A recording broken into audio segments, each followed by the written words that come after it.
Colossenses 1, a partir do versículo 25.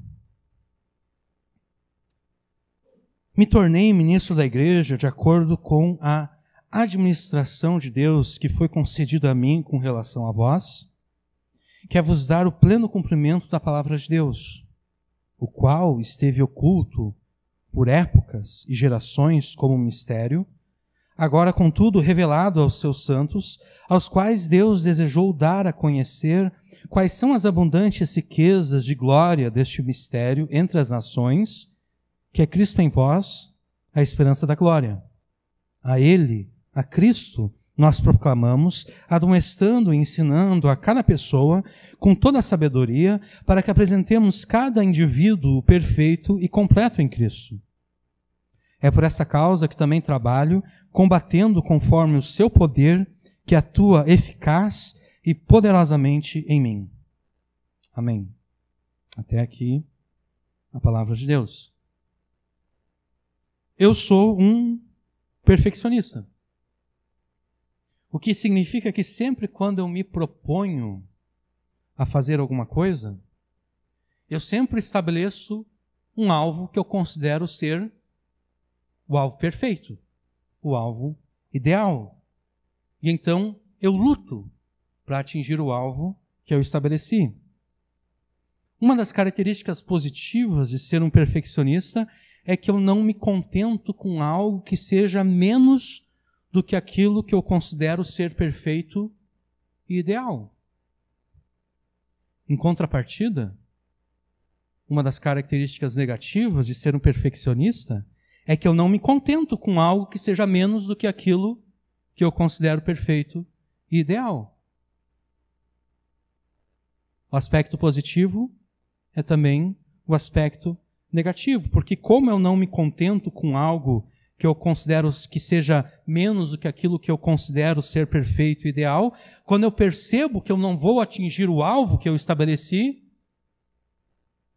eu fico desanimado e o desânimo traz em mim uma certa paralisia que me leva a simplesmente desistir. Na mente de um perfeccionista, ou ele atinge aquele alvo perfeito, ou então nem vale a pena fazer nada, se tu sabe que tu não vai atingir o alvo perfeito. Então a bênção de ser um perfeccionista é que eu quero tudo perfeito. A maldição de ser um perfeccionista é que eu quero tudo perfeito. Nós somos chamados para sermos perfeccionistas no reino de Deus. Nós somos chamados para sermos perfeccionistas em Cristo. Deus nos chamou para não nos contentarmos com nada que seja menor do que o alvo perfeito que Ele estabeleceu para cada um de nós. Do que o objetivo perfeito que Ele estabeleceu para cada um de nós. O perfeccionismo no reino de Deus se mostra no versículo 28. A quem anunciamos, admoestando a todo homem, ensinando a todo homem que em toda sabedoria, para que apresentemos todo homem perfeito em Cristo Jesus. Aqui está o perfeccionismo no reino de Deus. A luta do ministro e da igreja deve ser apresentar cada pessoa, cada indivíduo perfeito em Cristo Jesus. E o ministro não pode se contentar com menos do que isso. A igreja não pode se contentar com menos do que isso.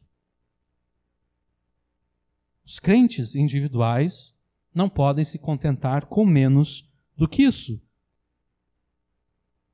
Nós não podemos nos contentar enquanto nós não tenhamos atingido essa perfeição em Cristo.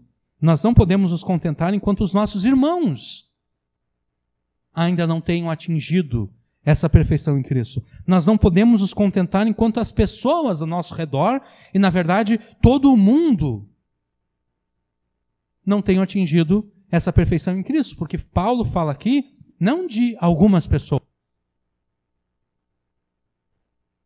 Paulo fala de cada pessoa, cada homem, cada indivíduo.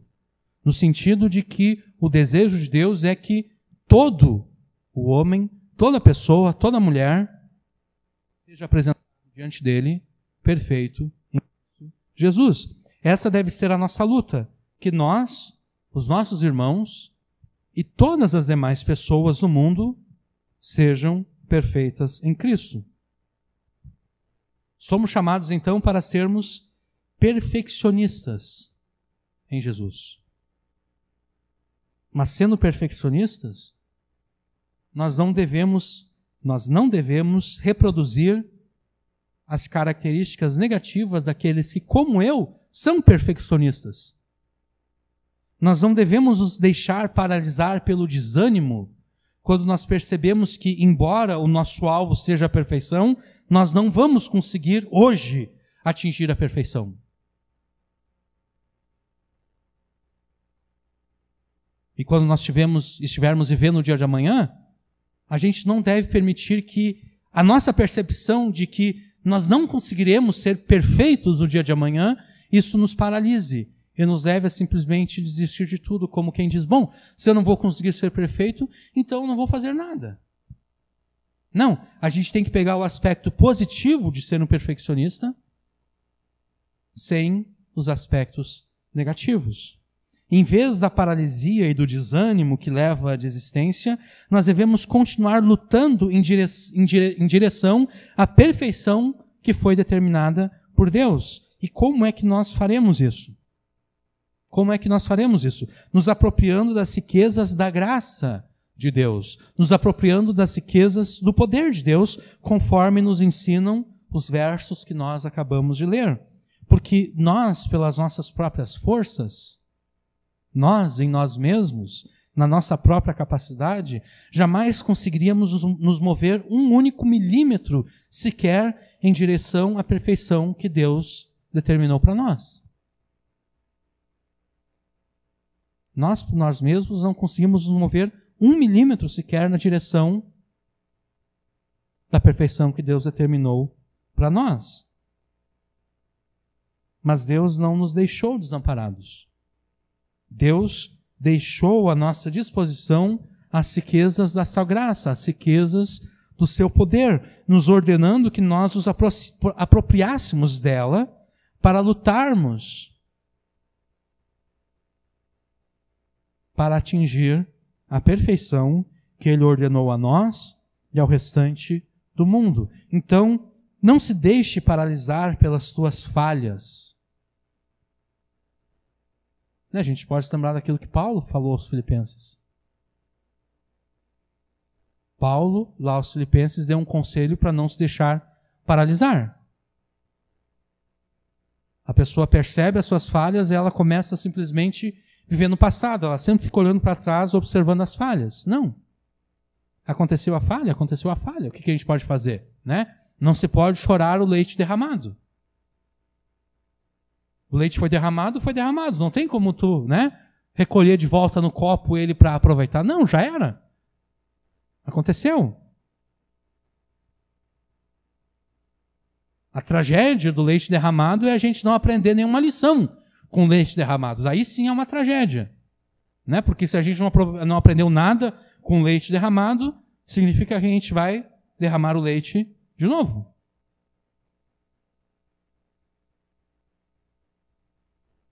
Então, não se deixe paralisar pelas suas falhas. Não se deixe paralisar quando você percebe que, poxa vida, eu poderia ter sido melhor aqui. Eu poderia ter me portado de uma forma melhor, eu poderia ter dito melhores palavras, eu poderia ter ajudado mais, eu poderia ter orado mais.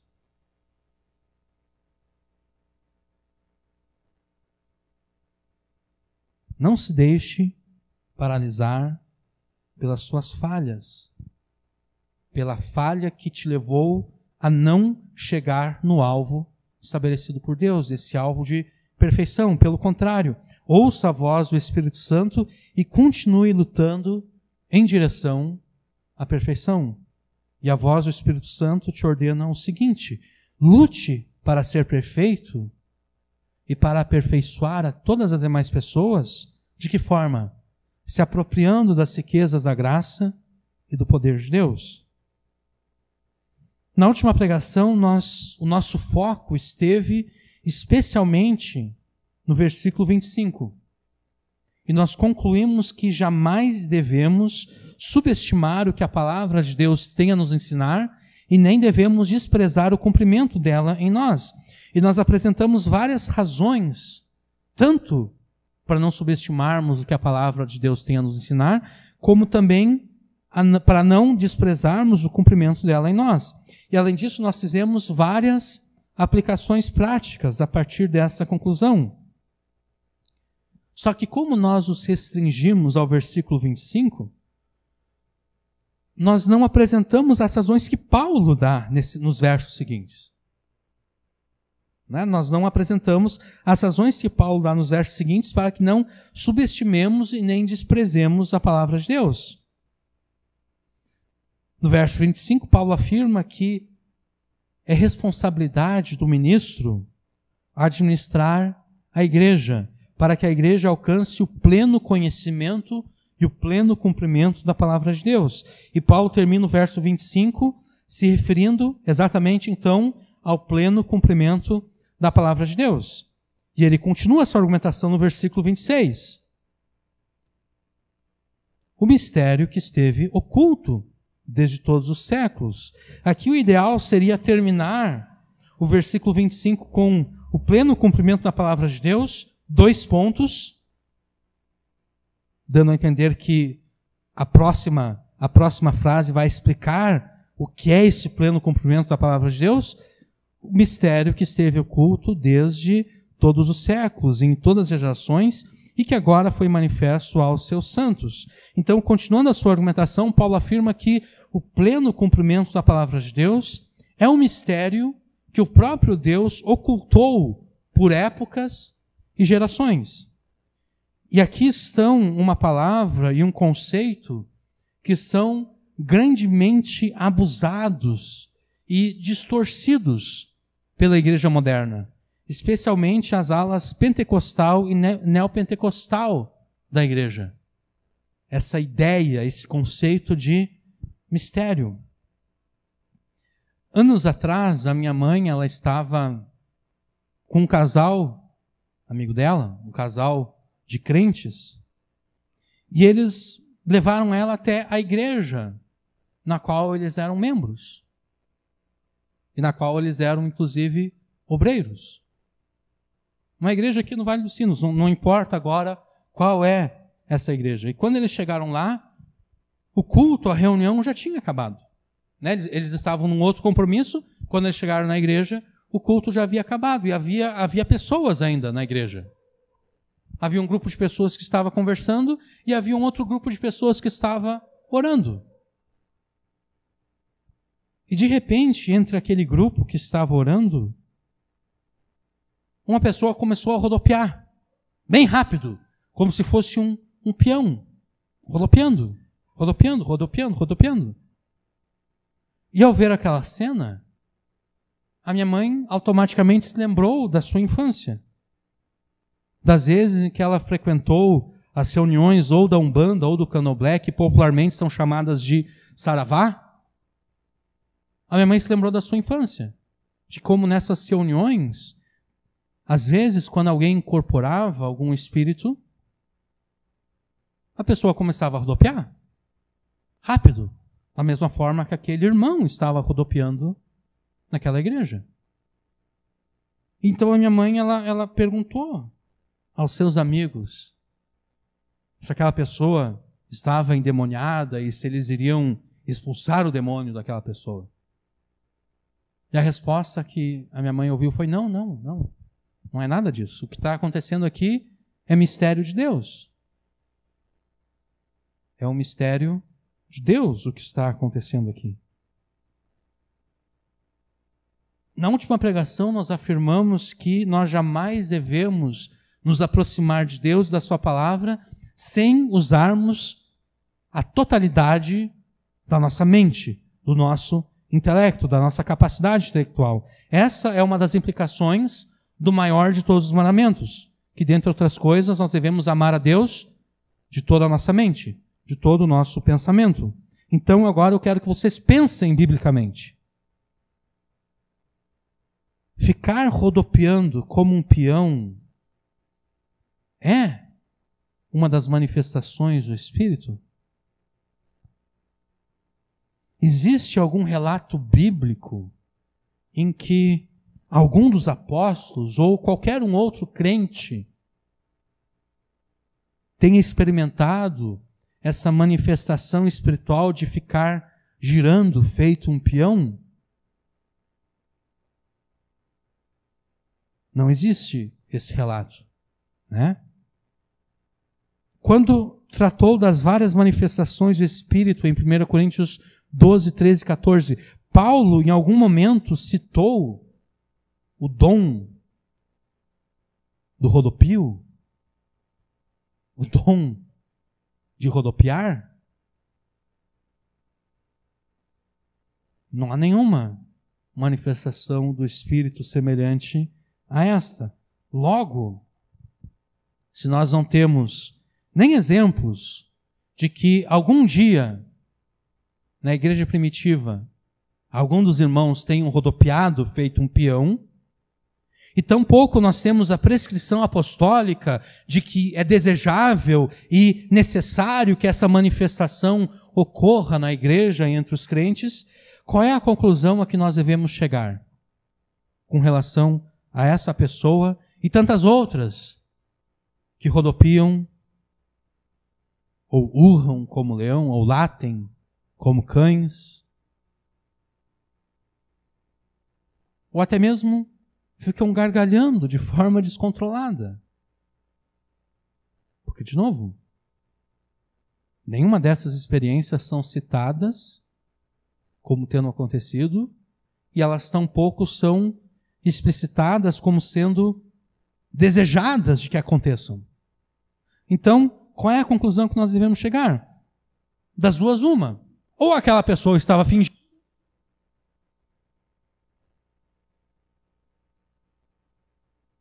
e para ela conseguir fingir, ela tem que ter uma boa capacidade física, né? Porque eu acho que a única forma de a gente naturalmente conseguir ficar girando daquela forma é se a gente estiver patinando no gelo, né? A gente vê aqueles patinadores, né, artísticos nas Olimpíadas, quando eles giram, ficam girando no lugar. Acho que a única forma da gente, de fato, conseguir girar rapidamente no próprio eixo. Então, ou aquela pessoa tem uma grande capacidade física e ela estava fingindo alguma manifestação espiritual, ou então, isso na melhor das hipóteses. A melhor das hipóteses é o fingimento, e essa melhor das hipóteses não é boa. Na pior das hipóteses, aquela pessoa estava tão endemoniada quanto endemoniados estavam as pessoas que a minha mãe viu girando no saravá.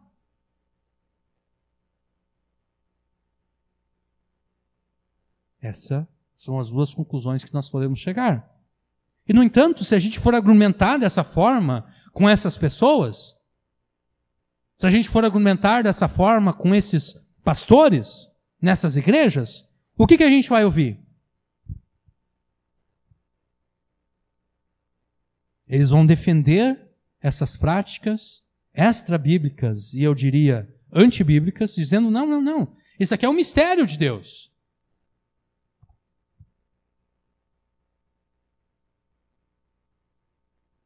Eles se escondem atrás desse escudo chamado mistério, dizendo, não, tu não está entendendo, tu ainda está com essa mentalidade religiosa, essa mentalidade legalista que quer apagar o Espírito, que não aceita o sobrenatural de Deus. É por isso que tu está achando isso. Não, isso aqui é um mistério de Deus.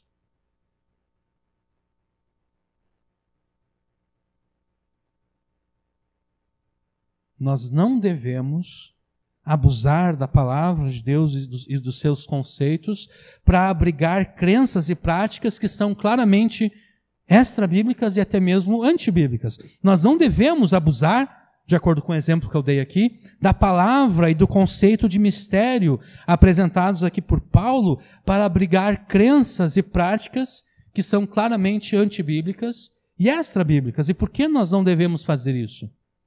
Porque aquilo que Paulo chama aqui de mistério não é mais misterioso para nós.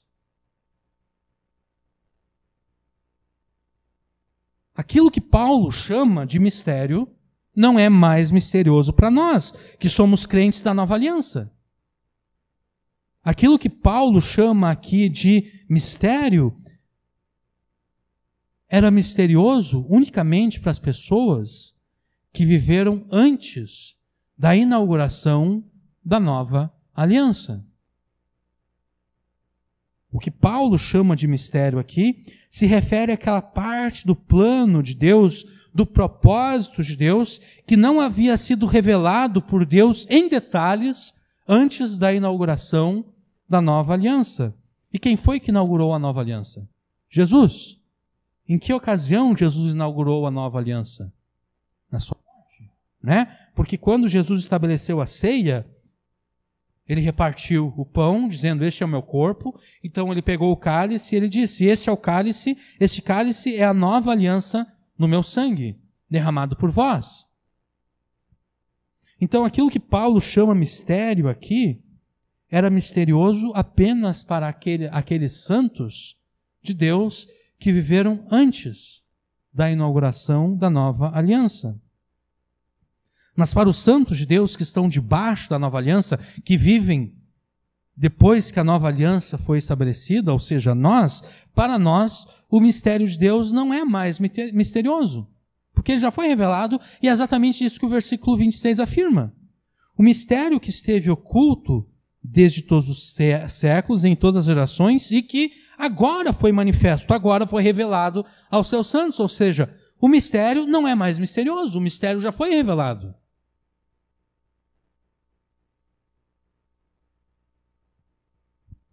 Esse agora, aqui no versículo 26, ele faz uma distinção entre as eras, entre as épocas.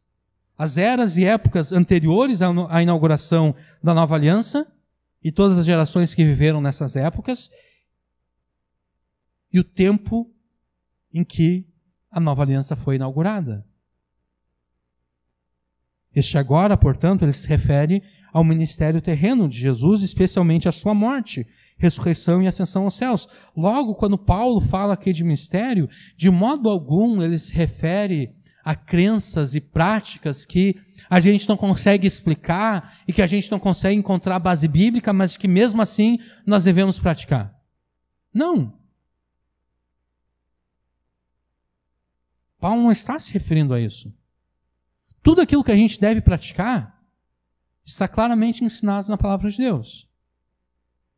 Que aquilo que não está claramente ensinado na palavra de Deus, não deve praticar. Aquilo que não está ensinado na palavra de Deus, a gente não deve praticar.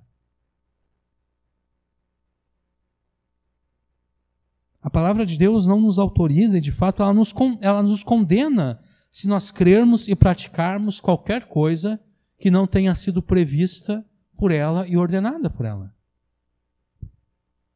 Então, sendo que o mistério de Deus citado aqui no Antigo Testamento, no Novo Testamento, era misterioso apenas para aqueles que viveram antes da inauguração da Nova Aliança, e que para nós que vemos depois da inauguração da Nova Aliança, esse mistério foi revelado através dos escritos apostólicos do Novo Testamento, nós não podemos, em hipótese alguma, abrigarmos crenças e práticas extra e antibíblicas, tentando justificá-las e explicá-las como se elas fossem um mistério de Deus.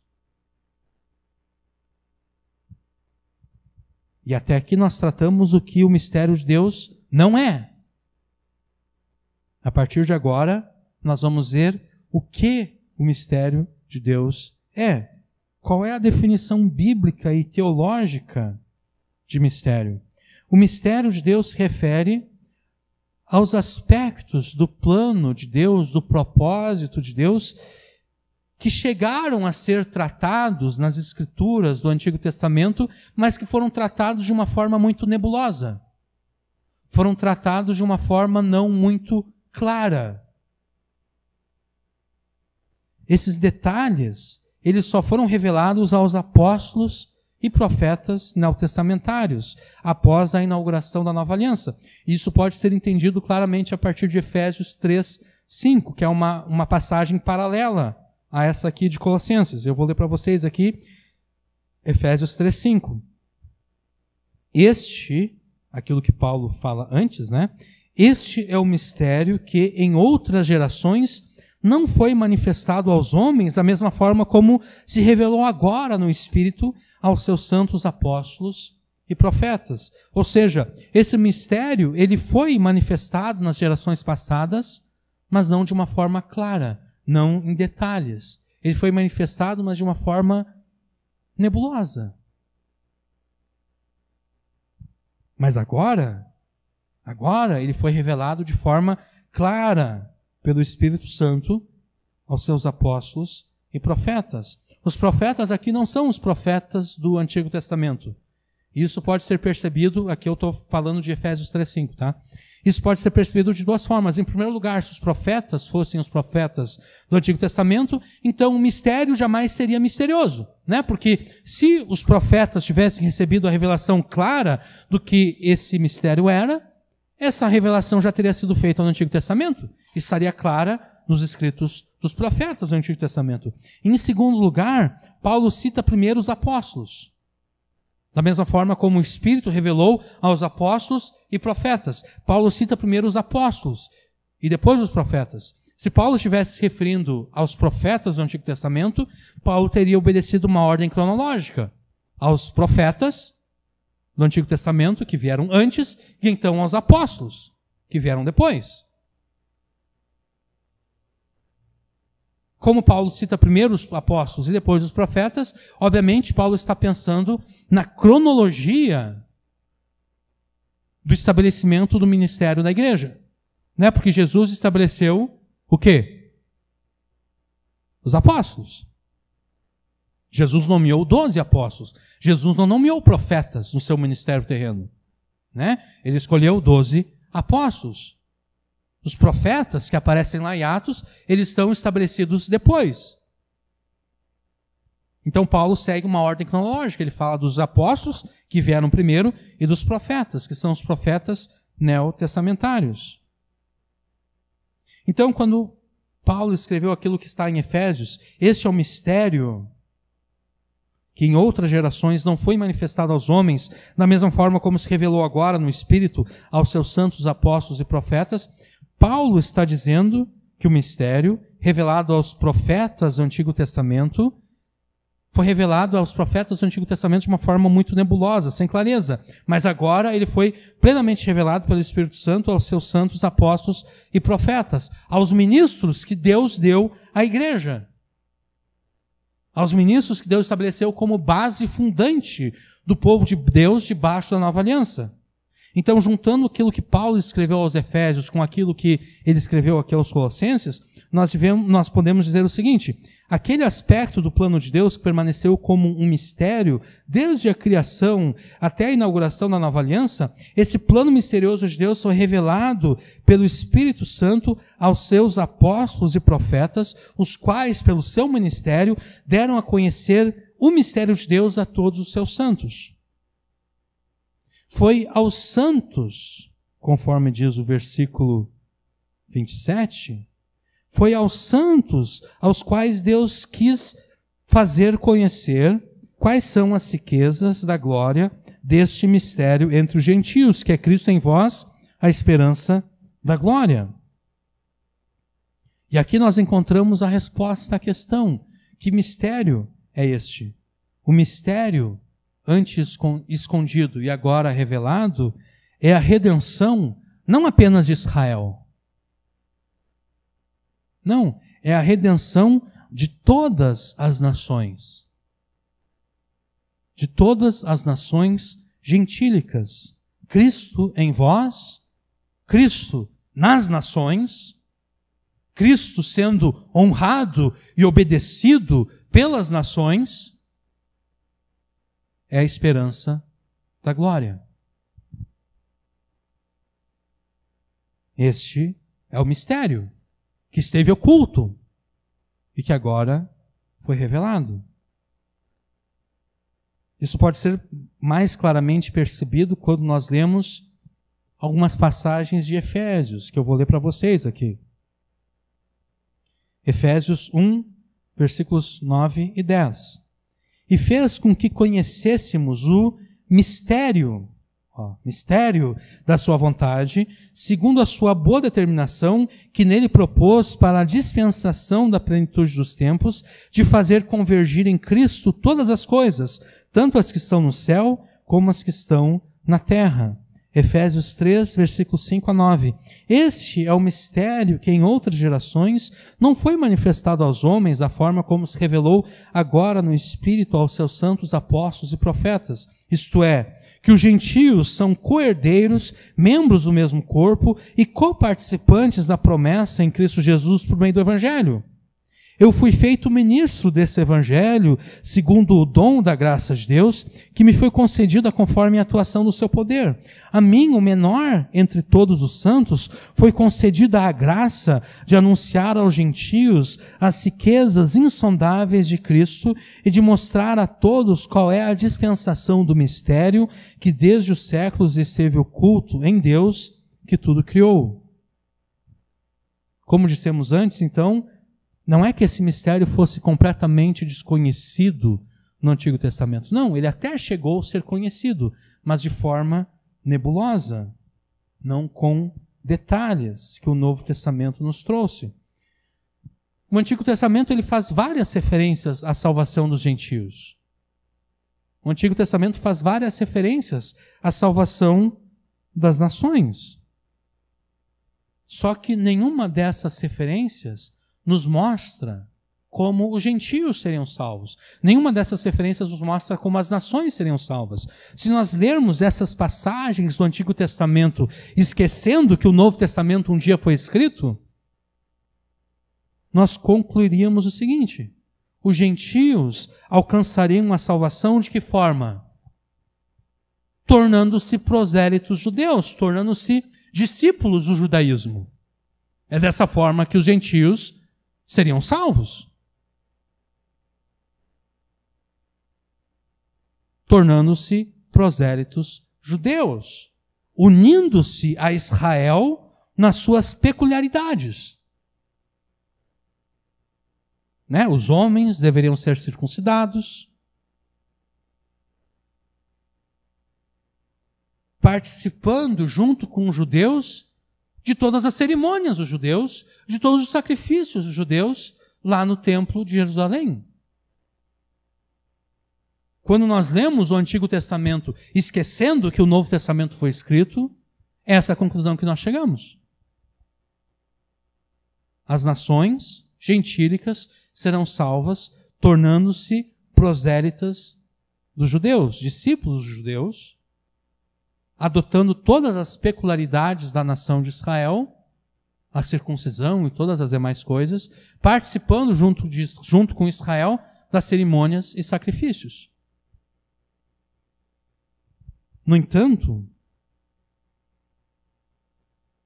o plano misterioso de Deus, revelado depois da inauguração da nova aliança e posto em prática por meio da nova aliança, é o exato oposto dessa leitura inicial e desinformada do Antigo Testamento. E ninguém expressou isso de modo tão claro e de modo, eu me atrevo a dizer, de modo tão épico quanto Paulo, o apóstolo de Deus aos gentios.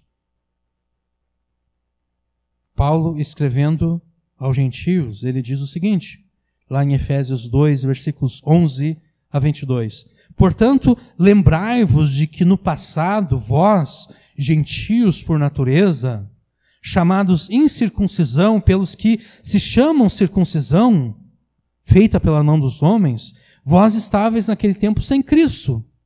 Vocês estavam separados da comunidade de Israel, eram estranhos às alianças da promessa, sem esperança e sem Deus no mundo.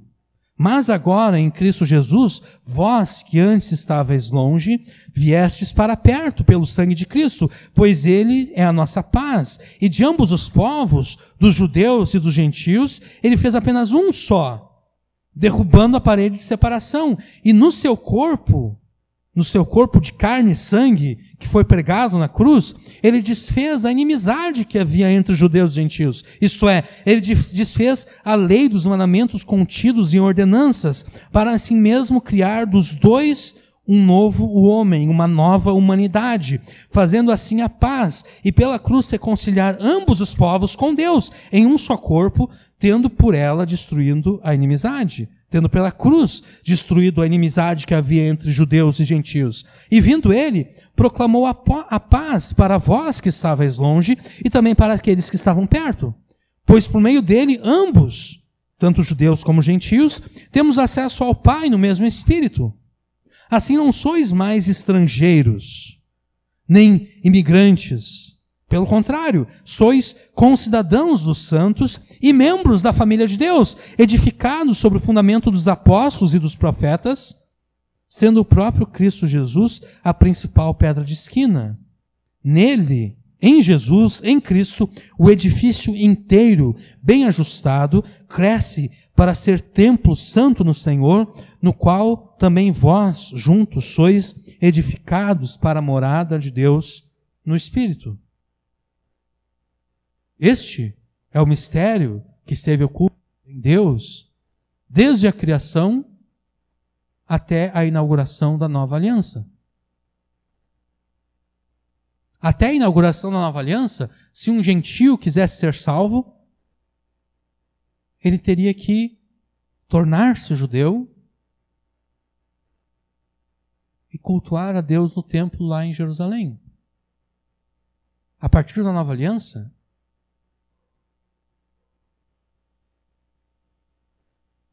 o crente gentil está sendo edificado como um templo a Deus.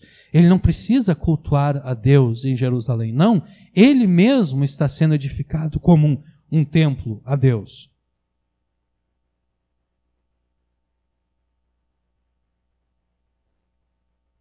Na época de Israel, Deus chamava os povos dizendo: venham até Jerusalém para me adorar. Na nova aliança, Deus destruiu o templo lá em Jerusalém, né? Jesus profetizou. Jesus disse: não vai ser deixado pedra sobre pedra, porque Deus não quer ser adorado por meio dessas coisas. E Deus mandou o templo pelo mundo inteiro. Na antiga aliança, o templo estava limitado a uma cidade, lá no Oriente Médio. Na nova aliança, o templo está espalhado pelo mundo inteiro. Né? A igreja é o templo de Deus. A igreja está sendo edificada como templo de Deus através de pedras vivas. Né? Na nova aliança, o templo é espalhado pelo mundo inteiro para que todas as nações possam efetivamente adorar a Deus.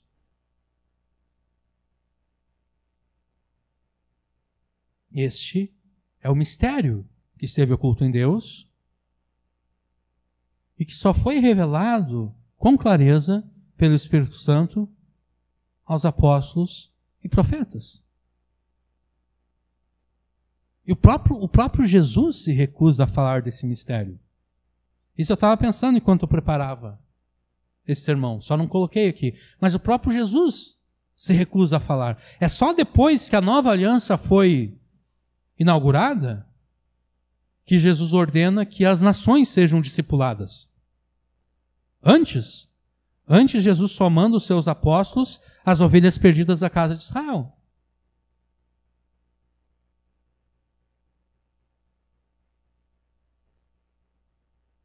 Depois é que Jesus ordena que as nações sejam discipuladas. E então, para mostrar toda a glória desse mistério de Deus revelado a nós, Paulo fala das riquezas da glória deste mistério. Ainda no versículo 26, o mistério que estava oculto desde os tempos desde todos os séculos, em todas as gerações, e que agora foi manifestado aos seus santos. Desculpe, versículo 27. Aos quais Deus quis fazer conhecer quais são as riquezas da glória deste mistério entre os gentios, que é Cristo em vós, a esperança da glória. Paulo amontou aqui expressão sobre expressão. Paulo não fala das riquezas deste mistério. Paulo não fala da glória deste mistério. Não, Paulo fala das riquezas da glória do mistério. Paulo amontou a expressão sobre expressão para demonstrar quão grande é a bênção que em Cristo Deus concedeu às nações gentílicas. As riquezas da glória deste mistério. E a gente pode comparar a linguagem de Paulo aqui com aquilo que ele vai falar logo adiante em Colossenses 2, versículo 3. Em Cristo estão escondidos todos os tesouros da sabedoria e do conhecimento. Ou aquilo que Paulo afirma em Efésios 1,7, as riquezas da graça de Deus. Ou ainda em Efésios 3,8, as insondáveis riquezas de Cristo. Paulo gosta de usar esse tipo de linguagem. O mistério que Deus manteve para si desde a criação até a inauguração da nova aliança é um mistério glorioso, é um mistério cheio de glória, mas não qualquer glória. E sim uma glória que enriquece com graça, enriquece com sabedoria, enriquece com o próprio Cristo a todos aqueles para quem este mistério é revelado e em todos aqueles a quem este mistério é efetivado e realizado. Todas as promessas que Deus fez ao seu povo, contidas nas Escrituras do Antigo Testamento, e todas as alianças lá descritas, todas essas promessas, a partir da inauguração da nova aliança em Cristo, todas essas promessas e alianças são entregues não apenas à nação de Israel. Não, são entregues a todas as nações do mundo. Esse é um mistério que esteve oculto e que agora foi revelado. É isso que Paulo falou lá em Efésios 2, a partir do versículo 11. Antes vocês eram estrangeiros. Vocês não tinham esperança, estavam sem Deus no mundo. Vocês não tinham acesso às alianças da promessa. Mas agora, tudo isso é de vocês.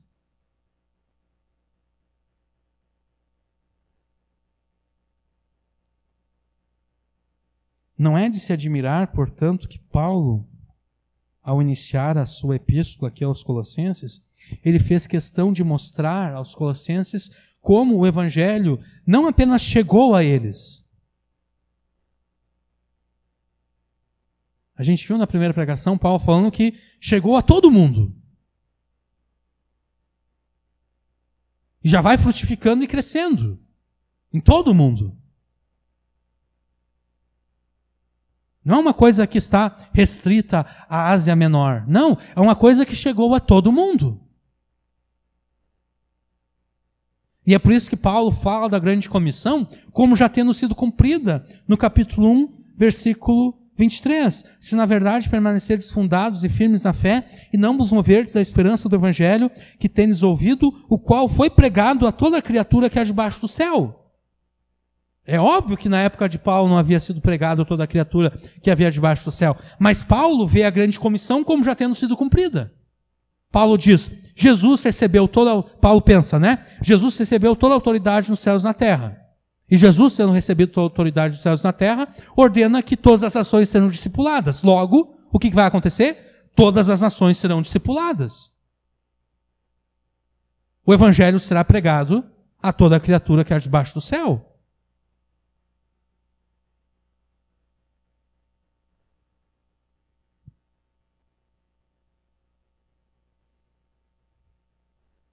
O mistério, portanto, é que em Cristo as nações gentílicas foram feitas participantes e herdeiras de todas as promessas e alianças que Deus fez com o seu povo.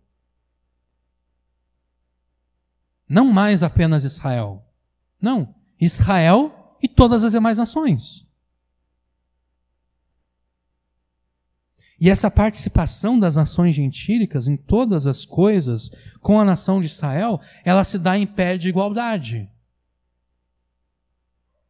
Ela se dá em pé de igualdade com Israel, sem distinção e sem discriminação alguma, porque tanto a participação de Israel quanto das demais nações se dá pelos méritos de Jesus. Sendo que a única exigência para a participação é a fé em Jesus, é a fé em Cristo. Uma fé que frutifica em obediência a Ele. Essa participação, ela já é real agora. Ela já é real agora. Mas ela ainda não foi consumada.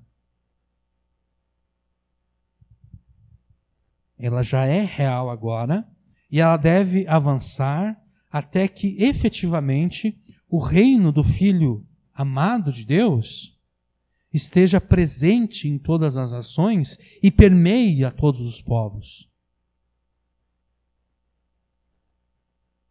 Porque não foi isso que Daniel profetizou?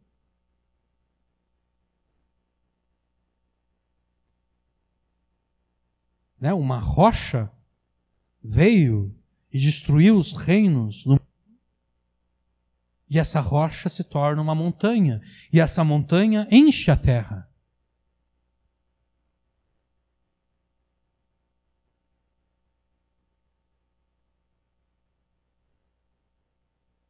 Não foi essa a parábola que Jesus contou?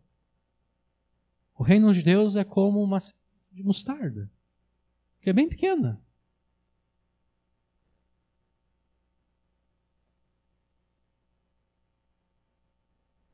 E tu planta essa semente. Tu pensa, uma coisa tão pequena assim não pode dar uma... Não há esperança de que essa coisa pequena dê algo muito grande. E, no entanto, quando nasce e desenvolve, aquela hortaliça pode até ser confundida como uma árvore de tão grande que ela fica. O reino de Deus também é semelhante ao fermento. Às vezes a gente interpreta errada a parábola do fermento, porque normalmente o fermento é tido como algo negativo. Mas na parábola do fermento, o fermento é algo positivo. O fermento fala do crescimento do reino de Deus. O reino de Deus é semelhante a uma massa, né? A mulher está preparando o pão e ela coloca o fermento ali dentro. Ela não coloca o fermento dentro porque ela quer que aquela massa fique daquele tamanho pequeno. Não. Ela coloca o fermento dentro porque ela quer que a massa cresça e se expanda. O reino de Deus deve crescer e se expandir. Então, essa participação nas promessas e na aliança por parte das nações, ela já é real agora, porque nós temos brasileiros que creem em Jesus, nós temos argentinos que creem em Jesus. Então, nesse sentido, o Brasil está participando das alianças que Deus fez com o seu povo. Né? O Brasil é participante das promessas que Deus fez ao seu povo, da mesma forma que a Argentina, da mesma forma que a China também é, porque há crentes na China. Né? E a gente pode dizer, mas a China é governada pelos comunistas, sim. E quem é que governa o Brasil? Não são descrentes? São descrentes. Então, qual é a diferença entre o governo, entre as autoridades brasileiras que são descrentes e as autoridades chinesas que são descrentes? Nenhuma. A única diferença é que os brasileiros se querem capitalistas e os chineses se querem comunistas, mas todos são descrentes. Né? Então, a China participa. A Coreia do Norte participa, porque há crentes norte-coreanos.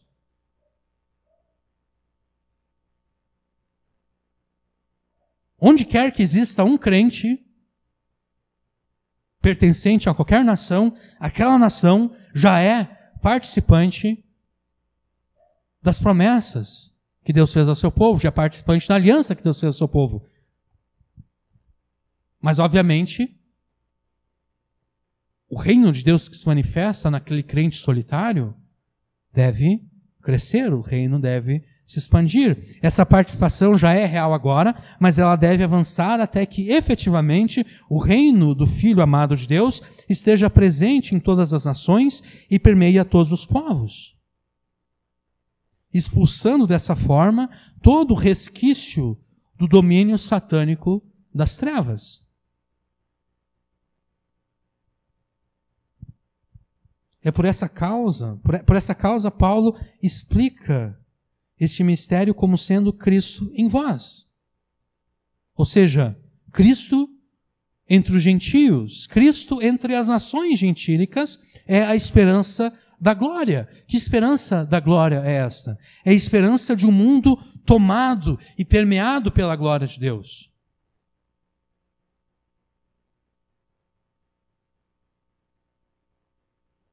Um dos profetas do Antigo Testamento fala de que a glória de Deus vai encher a terra da mesma forma que as águas cobrem o mar.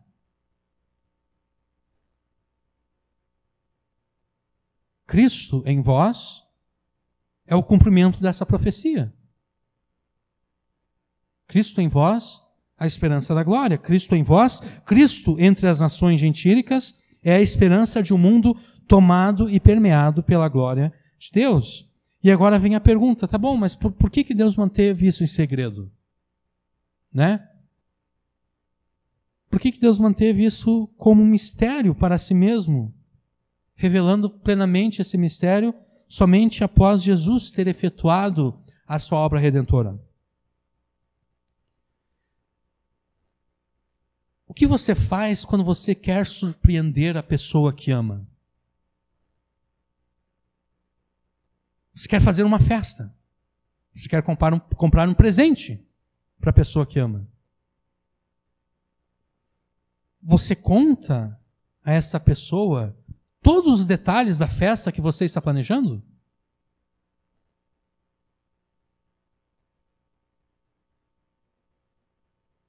Você diz para ela, olha, eu quero te comprar um presente de surpresa, e o presente de surpresa que eu vou te comprar é esse aqui. Não, né? Porque se você conta, você estragou a surpresa.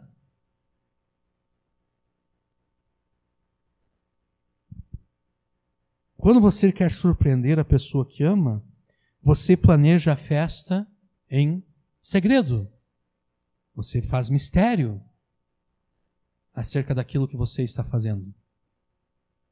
Você compra o presente, mas você nem guarda o presente em casa. Você deixa esse presente na casa de alguém que você confia, porque você pensa, não, se eu guardar o presente aqui em casa, a minha mulher, o meu marido ainda vai encontrar o presente, a surpresa vai ficar, né, vai estragar a surpresa. Então você compra o presente e nem deixa o presente em casa. Você cria um mistério acerca daquilo que você está planejando, até que no dia planejado, você revela à pessoa que ama tudo aquilo que você fez por ela. Foi exatamente isso que Deus fez. Deus planejou nos surpreender com as riquezas gloriosas do seu plano para nós. Deus planejou surpreender a todas as nações com as riquezas gloriosas deste mistério. E por isso mesmo ele manteve esse mistério como um segredo para si mesmo. Deus criou todo esse mistério para nos surpreender e para nos maravilhar com as riquezas gloriosas da sua graça a nosso favor. E é exatamente por isso que, conforme nós aprendemos na última pregação, você jamais deve subestimar aquilo que a palavra de Deus pode te ensinar. E nem desprezar o cumprimento dela em você, porque afinal de contas, é com o cumprimento da palavra de Deus que Deus quer te surpreender. É com o cumprimento da palavra de Deus em você que Deus quer te surpreender.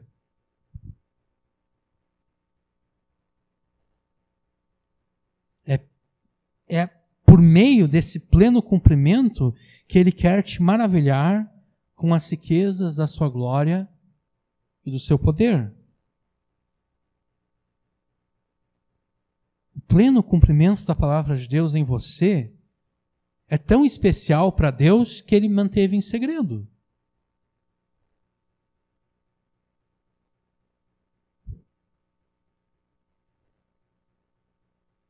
Pleno cumprimento da palavra de Deus em você é tão especial que Deus esperou épocas e gerações passarem até que ele revelasse esse mistério.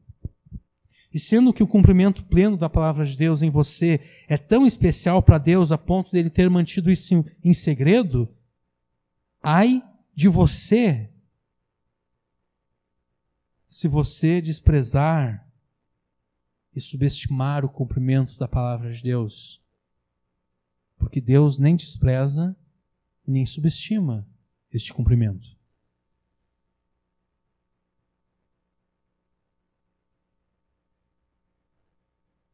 Você está surpreso e maravilhado com as riquezas da glória deste mistério, outrora oculto e agora revelado?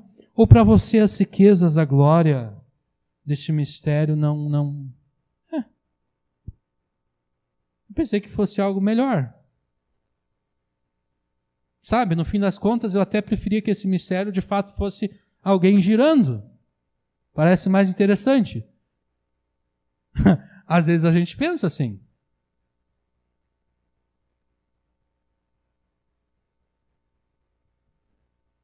Se você planejasse uma festa surpresa, se você comprasse um presente surpresa para a pessoa que ama e essa pessoa olhasse, tu vai ficar muito sentido. Muito machucado.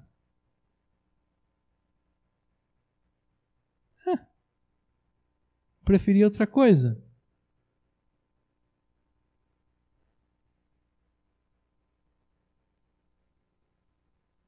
Você está surpreso e maravilhado com as riquezas da glória deste mistério, outrora oculto e agora revelado? Ou para você as riquezas da glória desse mistério, as riquezas da glória da graça de Deus, não te surpreendem e nem te deixam nem um pouquinho maravilhado? Obviamente que quando Paulo fala aqui Cristo em vós, a esperança da glória, ele não se refere a indivíduos.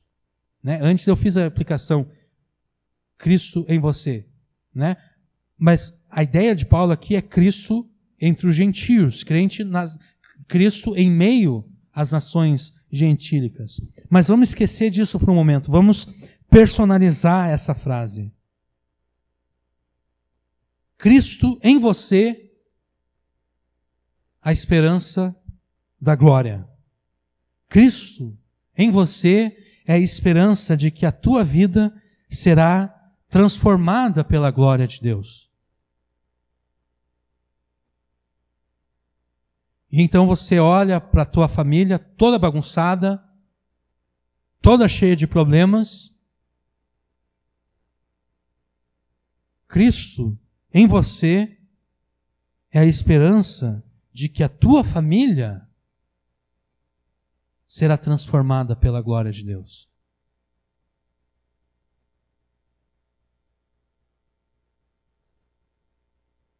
E você vê os teus amigos também com a vida bagunçada. Cristo em você é a esperança de que os teus amigos serão transformados pela glória de Deus.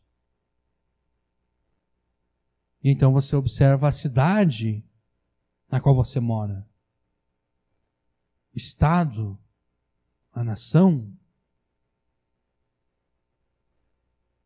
Cristo em você é a esperança de que a tua cidade, o teu estado e a tua nação serão transformados pela glória de Deus.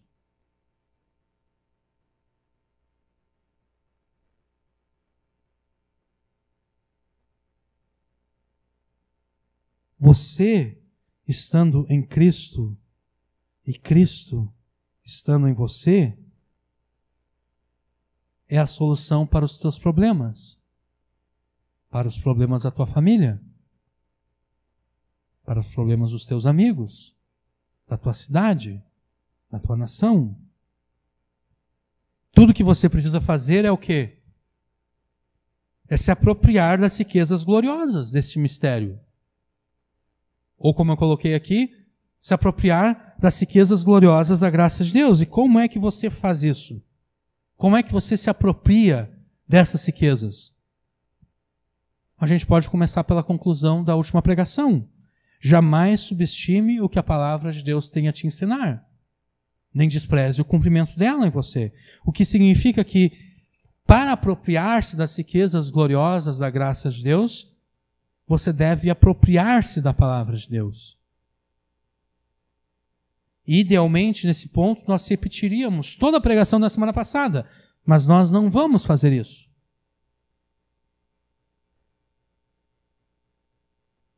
Se você não está se lembrando muito bem, eu recomendo que em casa você escute ela novamente, porque afinal de contas é por isso que nós estamos gravando, né? Nós estamos gravando para que quando, poxa vida, eu me esqueci, a gente pode ir lá e pode relembrar.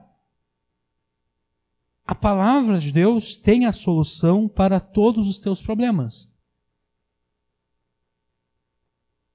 A palavra de Deus tem a solução para todos os teus problemas. O problema é que a gente não passa tempo suficiente estudando a palavra de Deus para encontrar a solução para os nossos problemas.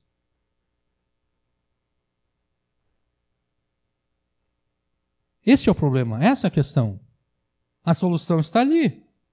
A gente só não gasta tempo suficiente procurando a solução. A palavra de Deus tem a solução para todos os problemas da tua família e para todos os problemas dos teus amigos, da tua nação. Está aqui. Está ao nosso alcance. Então, leia a palavra de Deus como se a tua vida dependesse de Deus, porque de fato a tua vida depende de Deus. Estude a palavra de Deus como se a vida dos teus amigos dependesse de Deus, porque de fato a vida dos teus amigos depende de Deus. Coloque-se debaixo da pregação da palavra de Deus como se a tua família dependesse de Deus, porque de fato a tua família depende de Deus. E então coloque em prática tudo aquilo que Deus te ordena na sua palavra. E não apenas coloque em prática e conclame a tua família e os teus amigos a fazerem o mesmo.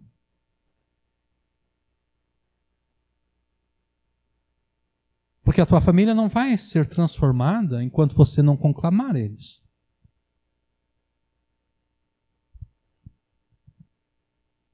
Você deve conclamá-los a obedecer a palavra de Deus. Porque do contrário, é a mesma coisa que você ter a palavra de Deus aberta no Salmo 91, né?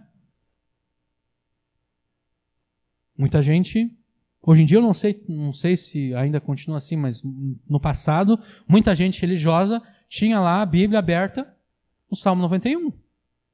Isso não faz nada. Né? O que deixar a Bíblia aberta no Salmo 91 não me garante que o Salmo 91 vai se cumprir na minha vida. O que garante que o Salmo 91 vai se cumprir na minha vida é se eu obedecer não apenas aquilo que está no Salmo 91, mas aquilo que está em toda a palavra de Deus. Então é necessário que você conclame a sua família a obedecer a palavra de Deus. É necessário que você conclame os teus amigos a obedecerem a palavra de Deus, se é que de fato você quer que a glória de Deus transforme a tua família e os teus amigos. Porque talvez você não queira. Pode acontecer isso também. Talvez você não queira que a tua família e os seus amigos sejam transformados.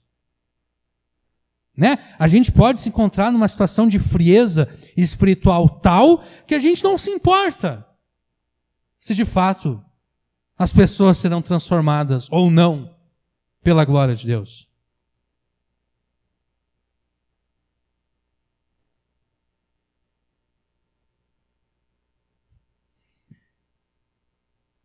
E se você falhar, seja por algum pecado, ou até seja pela uma obediência que não foi uma obediência 100%, não foi uma obediência perfeita como ela deveria ser, confesse a Deus a falha. Aprenda a lição que a falha te ensinou e siga em frente. Não te permita ficar paralisado pela falha, pelo erro, pelo pecado, pela obediência que não foi uma obediência 100%, pela obediência que não foi uma obediência perfeita. Não. Confesse a Deus, aprenda a lição, para que na próxima vez você não derrame o leite e siga em frente. Te esqueça das coisas que ficaram para trás e passe a olhar para frente, em direção ao alvo, em direção ao objetivo. Aproprie-se das riquezas da graça de Deus. Aproprie-se também das riquezas do poder de Deus. Como nós veremos nos versos 28 e 29. Paulo começa o versículo 28 afirmando que os ministros que Deus concedeu à igreja devem pregar a Cristo, a quem nós anunciamos. Quem é esse quem aqui? Esse quem é Cristo, citado no final do versículo 27, que é Cristo em vós, a esperança da glória, a quem nós anunciamos, admoestando a todo homem, ensinando a todo homem toda a sabedoria, para que apresentemos todo homem perfeito em Cristo Jesus. Os ministros devem pregar a Cristo. Jesus é a mensagem e é a pregação dos ministros que Deus concedeu à igreja. O que não significa dizer que a gente só deva pregar os evangelhos. Não. Jesus está presente em toda a Escritura. Toda a Escritura deve ser pregada. Cristo deve ser anunciado pelos ministros. Mas não apenas os ministros. Não. Toda a igreja deve pregar a Cristo. Toda a igreja deve anunciar a Cristo. Todos os crentes devem se engajar na missão da pregação de Cristo. Cristo deve ser anunciado de que modo? De modo que cada pessoa, cada homem, cada mulher, cada indivíduo sejam admoestados e ensinados de acordo com toda a sabedoria de Deus. Esse todo homem aqui que é repetido 3 vezes, né? Aqui anunciamos, admoestando a todo homem, ensinando a todo homem em toda a sabedoria, para que apresentemos todo homem. Homem aqui tem sentido de pessoa humana. E o todo tem um sentido de cada pessoa, cada indivíduo, cada ser humano. Cristo deve ser anunciado de modo que cada pessoa, cada indivíduo, seja admoestado e ensinado de acordo com toda a sabedoria de Deus. Especialmente os ministros, mas não apenas eles, toda a igreja e todos os crentes devem se engajar na anunciação de Cristo ao mundo, admoestando a cada pessoa e ensinando a cada indivíduo. A admoestação tem a ver com a conclamação das pessoas ao arrependimento. A admoestação é o aspecto negativo da pregação. Aspecto negativo não no sentido de que seja algo ruim, negativo no sentido daquilo que tu vai apresentar como aquilo que a pessoa deve parar de fazer. Negativo nesse sentido, em que você vai dizer, não, isso aqui está errado, você não pode fazer isso aqui, você não pode continuar fazendo isso aqui, isso é admoestar as pessoas.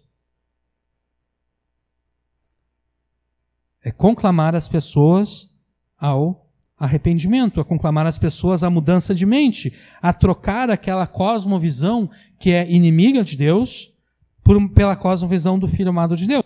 Já o ensino tem a ver com a proclamação positiva da palavra de Deus. O ensino é a pregação positiva. Não no sentido de que ela seja melhor do que a administração, mas no sentido de que o ensino é onde você vai dizer o que a pessoa deve fazer.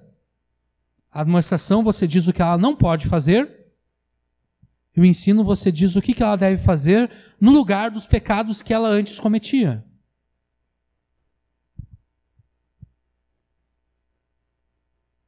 É impossível admoestar alguém sem ensinar essa pessoa. Da mesma forma, é impossível ensinar alguém sem admoestar. Porque não basta você dizer, você não pode fazer isso e não pode fazer aquilo.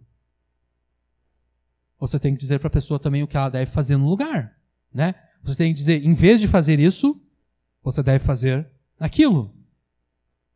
É impossível admoestar, é impossível você se engajar no aspecto negativo sem que você apresente o aspecto positivo. E da mesma forma, é impossível você apresentar o aspecto positivo sem apresentar o aspecto negativo. É impossível você dizer, você tem que fazer isso, sem antes dizer que você deve parar de fazer aquilo.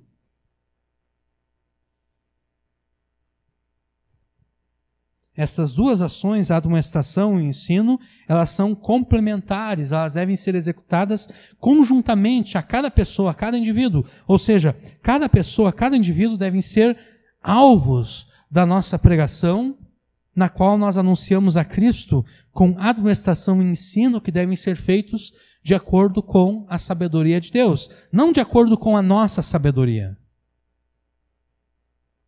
De acordo com toda a sabedoria de Deus. A sabedoria de Deus é diferente da nossa sabedoria. A nossa sabedoria nos ensina que se nós queremos conquistar seguidores, nós jamais devemos apontar o erro daqueles que serão nossos seguidores, né? A gente deve agradar as pessoas. A gente jamais deve entristecer as pessoas. A gente jamais deve dizer, olha, o que tu está fazendo aqui é errado. Isso é o que nos diz a nossa sabedoria. Mas a nossa sabedoria está errada. A admoestação e o ensino devem ser feitos conforme toda a sabedoria de Deus. Toda a sabedoria de Deus é o quê? É toda a palavra de Deus. Toda a palavra de Deus nos apresenta a possibilidade para a admoestação e para o ensino. A gente tem que estar preparado para admoestar e ensinar as pessoas a partir de qualquer lugar da Escritura. Pense em Filipe e no eunuco. Não, Filipe se aproximou da carruagem do eunuco, lá em Atos, e ele começou a ouvir que o eunuco estava lendo. E ele pergunta onde o eunuco estava lendo, e o eunuco diz, olha, eu estou lendo isso aqui, ó. E ele cita a passagem que ele estava lendo. A partir daquela passagem, Filipe prega o evangelho. Imagina se Filipe não estivesse preparado para fazer isso. Né? Imagine se Filipe fosse que nem o Chaves. Né? Tá lá o Chaves, não na escolinha do professor Raimundo, mas na escolinha do professor Girafales. E o professor Girafales diz, Chaves, tu tens 5 laranjas. E tu comeu 2 laranjas. Quantas laranjas sobraram, Chaves? Tu tinha 5 e tu comeu 2. Quantas laranjas sobraram? O Chaves diz, poxa vida, se o senhor tivesse feito essa pergunta com maçãs, eu saberia a resposta. Mas com laranjas eu não sei. Né? A gente não pode ser que nem o Chaves. Né? Se Filipe fosse que nem o Chaves, ele teria perguntado para o eunuco qual é a passagem que tu está lendo. O eunuco teria dito, essa aqui que eu estou lendo. O Filipe diria, olha, eu não sei explicar isso aí não, né? Mas vamos para outra passagem aqui que eu consigo explicar melhor. Não, Filipe não disse, eu saberia, se fosse com maçãs eu saberia, com laranjas eu não sei. Não, Filipe sabia explicar a partir de qualquer lugar. Assim nós também devemos saber. A partir de qualquer lugar da Escritura, a gente deve saber como anunciar a Cristo, como admoestar as pessoas e como ensiná-las.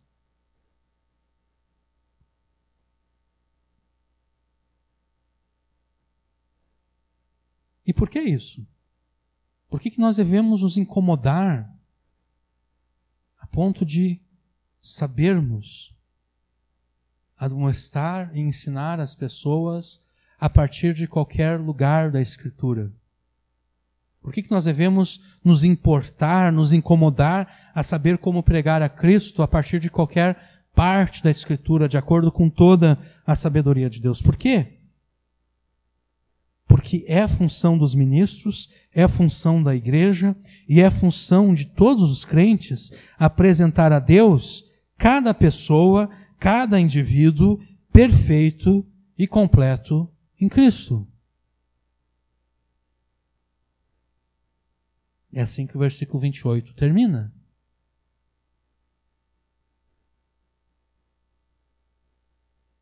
É a função dos ministros, da igreja e de todos os crentes apresentar a Deus cada pessoa, cada indivíduo perfeito e completo em Cristo. Eu coloco completo aqui porque perfeito, a palavra grega tem um sentido de perfeito, e a perfeição que se fala aqui é uma perfeição que fala de algo que está completo, de algo que não falta mais nada naquela pessoa. Ela está perfeita, né? Ela está completa. Mas o que significa isso?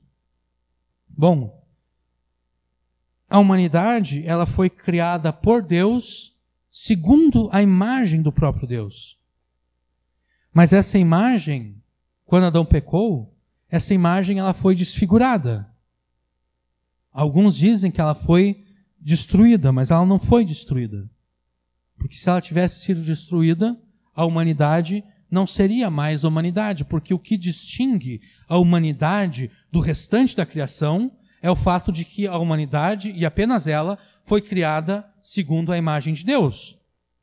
Os anjos são seres racionais como nós, e são seres que são mais poderosos como nós. Mas eles não foram criados segundo a imagem de Deus. O que distingue a humanidade do restante da criação é o fato de que a humanidade foi criada à imagem de Deus. Então, quando Adão peca, a imagem de Deus em nós foi desfigurada, não destruída, desfigurada.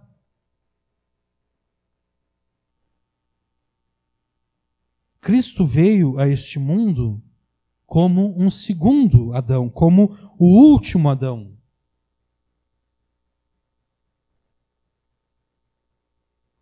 E Jesus, vindo a este mundo como um homem, ele tornou visível aos nossos olhos a imagem de Deus com a qual nós tínhamos sido criados, mas que foi desfigurada em nós.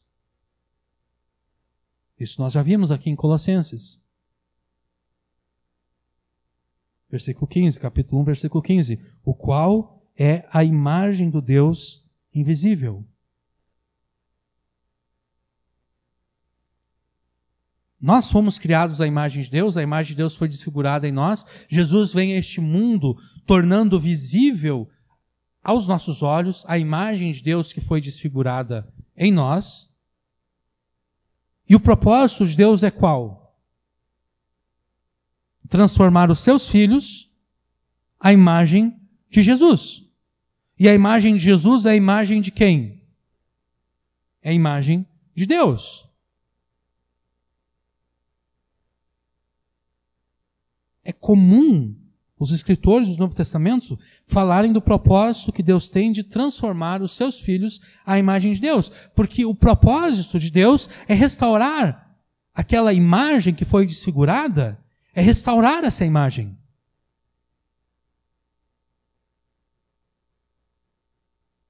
Isso a gente encontra, por exemplo, esse propósito em Romanos 8, 28 e 29. Ó, a gatinha ali, né? Ela foi criada por Deus, mas ela não foi feita segundo a imagem de Deus. É isso que nos distingue dela. Ó. Pronto. Ela conseguiu o que ela queria. Romanos 8, 28 e 29. Sabemos que Deus faz com que todas as coisas concorram para o bem daqueles que o amam, daqueles que são chamados segundo o seu propósito, pois os que conheceu por antecipação também os predestinou para serem conformes à imagem de seu Filho, a fim de que o seu filho seja primogênito entre muitos irmãos. Também Efésios 4, 11 até o 13. E ele designou uns como apóstolos, outros como profetas, outros como evangelistas, e ainda outros como pastores e mestres, tendo em vista o aperfeiçoamento dos santos para a obra do ministério, para a edificação do corpo de Cristo, até que todos cheguemos à unidade da fé e do pleno conhecimento do Filho de Deus, ao estado de homem perfeito, à medida da estatura da plenitude de Cristo. Aqui Paulo está falando na nossa transformação à semelhança de Jesus. O apóstolo João também. Vede que grande amor o Pai nos tem concedido, o de sermos chamados filhos de Deus, o que realmente somos. Por isso o mundo não nos conhece, porque o mundo não conheceu a Ele.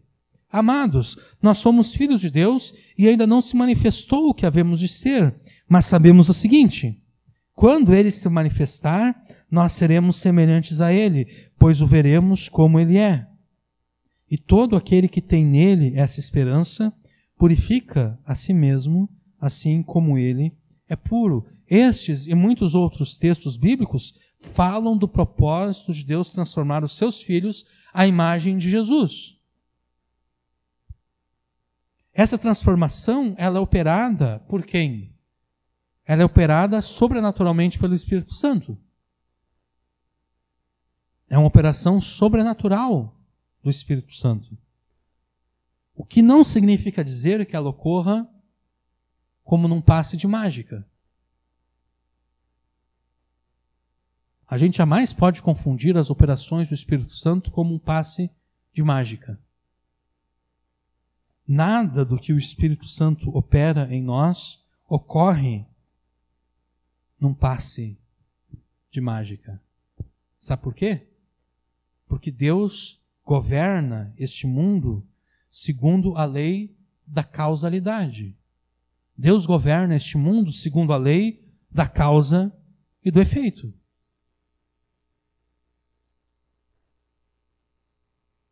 Deus não governa este mundo desconsiderando as causas e os efeitos. É por isso que nos versículos que nós acabamos de ler antes, lá em João, ele termina dizendo: todo aquele que tem nele essa esperança purifica a si mesmo como ele é puro. Ou dizendo de uma outra forma, todo aquele que tem a esperança de ser feito semelhante a Jesus, purifica a si mesmo, da mesma forma como Jesus é puro. Ou seja, todo aquele que tem a esperança de ser um ser humano perfeito, como Jesus o foi, se esforça para viver uma vida pura, segundo a mesma pureza que Jesus viveu. Ou ainda conforme o mesmo João disse em outro lugar da sua epístola, e sabemos que o conhecemos se guardamos os seus mandamentos. Aquele que diz eu o conheço e não guarda os seus mandamentos, é mentiroso, e a verdade não está nele. Mas todo aquele que guarda a sua palavra, neste o amor de Deus tem de fato se aperfeiçoado, e assim sabemos que estamos nele. Porque quem afirma estar nele, quem afirma estar em Jesus, deve andar como ele andou, deve viver como ele viveu. Todo aquele que tem a esperança de ser transformado à imagem de Jesus, deve viver como Jesus viveu. À medida em que nós vivemos o mesmo modo como Jesus viveu, e como é que Jesus viveu? Em obediência perfeita à palavra de Deus. À medida em que nós vivemos o mesmo modo como Jesus viveu, em obediência perfeita a toda a palavra de Deus, o Espírito Santo se apropria da nossa obediência para, por meio dela, nos transformar um pouquinho mais, para que nós nos tornemos um pouquinho mais semelhantes a Jesus. Então não é por um passe de mágica. A gente não pode ficar pensando que nós podemos continuar vivendo em desobediência a Deus, até que num belo dia, o Espírito Santo, num passe de mágica, vai nos transformar de modo que nós não mais pequemos contra Deus. Não, não é assim que o Espírito Santo age, não é assim que Deus age.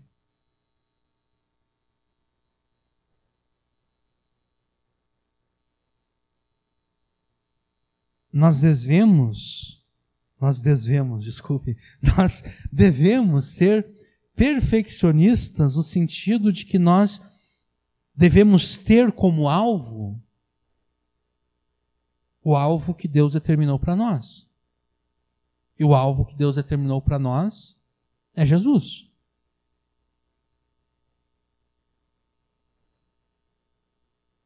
Mas os evangelhos nos falam muito pouco acerca de Jesus.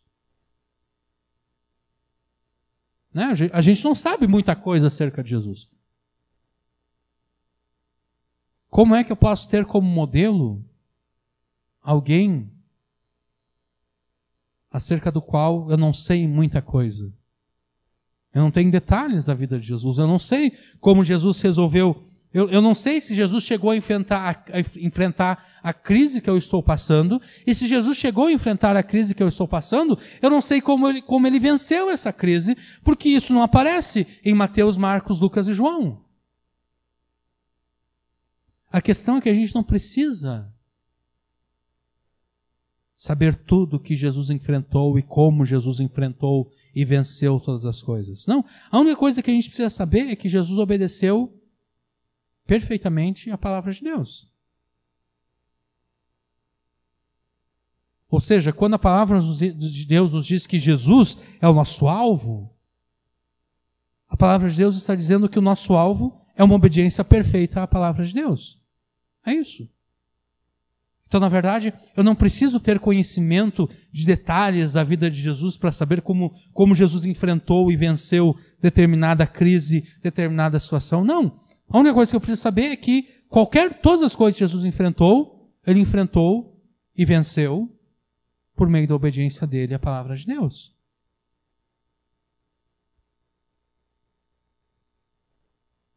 Então nós devemos ser perfeccionistas no sentido de que devemos ter como alvo o alvo que Deus colocou para nós, Jesus, a obediência perfeita à palavra de Deus. Mas nós devemos rejeitar do perfeccionismo humano aquela paralisia que nos toma quando a gente está vendo o alvo e a gente percebeu que errou o alvo.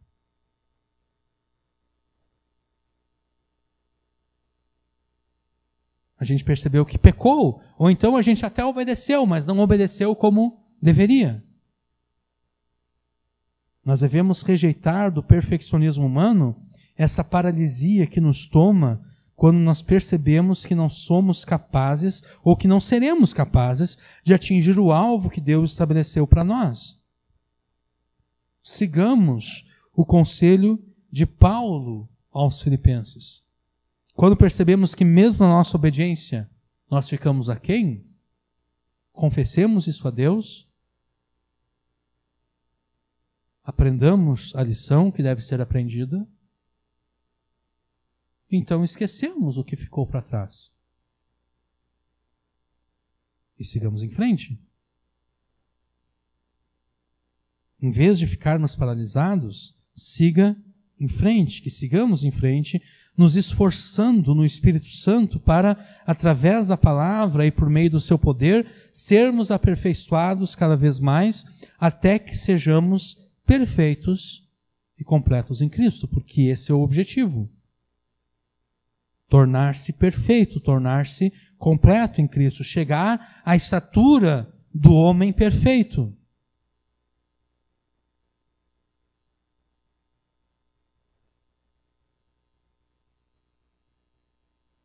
À medida em que somos transformados à imagem de Jesus, a imagem de Deus em nós vai sendo restaurada. E é exatamente dessa forma que Deus está restaurando uma nova humanidade.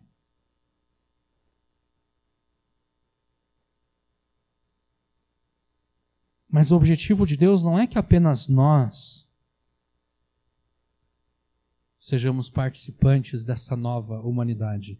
O objetivo de Deus não é que apenas nós sejamos perfeitos e completos em Cristo. O objetivo de Deus é que todo homem, cada pessoa, cada indivíduo, cada mulher, cada criança, cada idoso seja apresentado completo e perfeito. E aqui Paulo retoma a universalidade da pacificação e da reconciliação que em Cristo Deus efetuou entre si mesmo e todas as coisas, tanto as que estão no céu como as que estão na terra, conforme diz o versículo 20.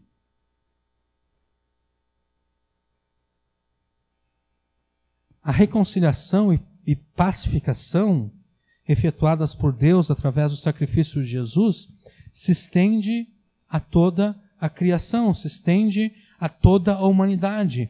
Não no sentido de que cada indivíduo que já viveu, vive ou viverá, de fato alcançará a salvação, mas no sentido de que é da vontade de Deus de que, à medida em que a história avança em direção ao seu final, o seu reino avance por todas as nações e o evangelho alcance a todos os povos, de modo de que quanto mais a história avança e quanto mais o reino de Deus avança e quanto mais o evangelho avança, mais e mais pessoas sejam inseridas no reino de Deus e, consequentemente, mais e mais pessoas sejam aperfeiçoadas em Cristo Jesus.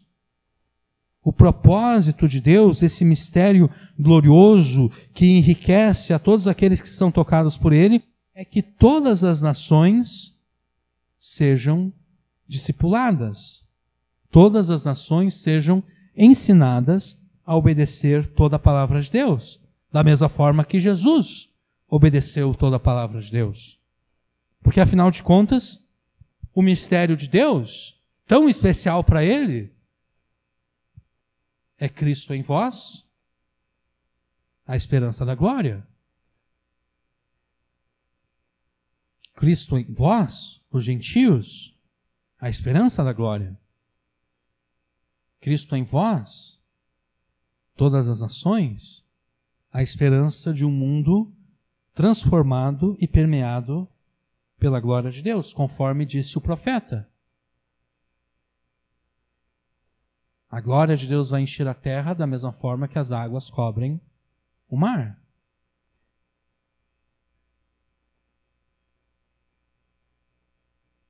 O mistério de Deus é que Cristo deve ser reverenciado e honrado e obedecido em todas as nações. E é por isso que Jesus nos ensinou a orar da forma como Ele nos ensinou a orar.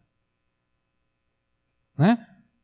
Porque o que vocês acham que nós estamos pedindo a Deus quando nós oramos as seguintes palavras? Pai nosso que estás no céu, santificado seja o teu nome. Venha o teu reino, seja feita a tua vontade assim na terra como no céu. O que vocês acham que nós estamos pedindo a Deus? Não é exatamente isso? Cristo nas nações, a esperança da glória? Seja feita a tua vontade, não a vontade decretiva de Deus, a vontade preceptiva de Deus, aquilo que Deus ordena na sua palavra.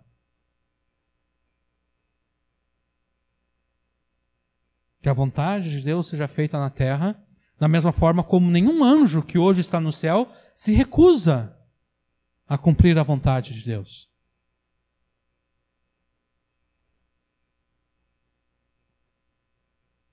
E é por isso mesmo que antes de subir aos céus, Jesus também deu a seguinte ordem: toda autoridade me foi concedida nos céus e na terra. Portanto, ide, discipulai a todas as nações, batizando-as em nome do Pai, do Filho e do Espírito Santo, ensinando-as a obedecer todas as coisas que vos ordenei.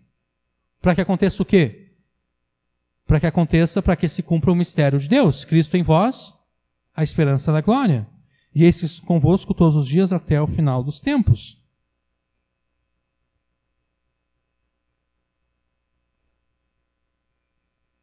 Por que Jesus ordena que oremos da forma como Ele nos ordenou que oremos? Por que Jesus nos deu a missão que Ele nos deu? Porque é da vontade de Deus que a sua palavra tenha pleno cumprimento em todas as nações. É da vontade de Deus que Cristo esteja nas nações. Cristo seja honrado e obedecido em todas as nações, para que todo mundo seja permeado e transformado pela glória de Deus, da mesma forma como as águas cobrem o mar. Porque é da vontade de Deus que cada pessoa seja apresentado perfeito e completo em Cristo. Agora pense, esse é o objetivo de Deus. Este é o desejo de Deus. Este é o plano de Deus.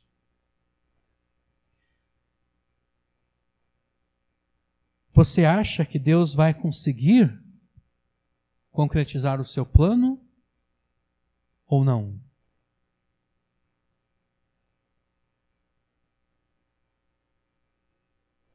Este é o plano de Deus.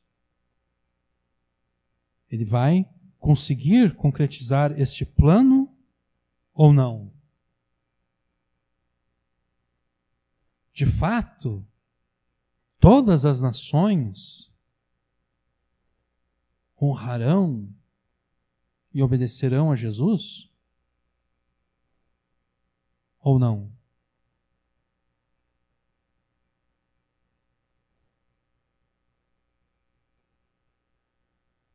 Vai chegar um período na história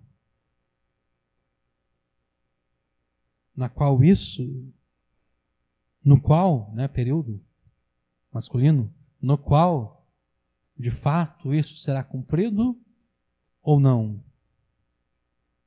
Paulo tinha plena certeza de que Deus alcançaria esse objetivo. E é por isso mesmo que Paulo trabalhava segundo o ministério e os dons que ele recebeu de Deus, combatendo e lutando conforme o poder de Deus este que operava eficaz e poderosamente nele. Versículo 29. E para isso também trabalho, combatendo segundo a sua eficácia que opera em mim poderosamente.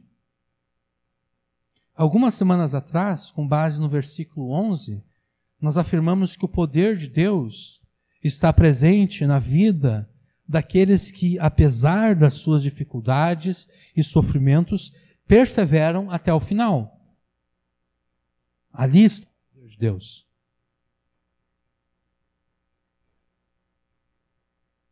Agora nós podemos dizer, com base no versículo 29, que o poder de Deus pertence àqueles que creem que Deus vai concretizar esse objetivo.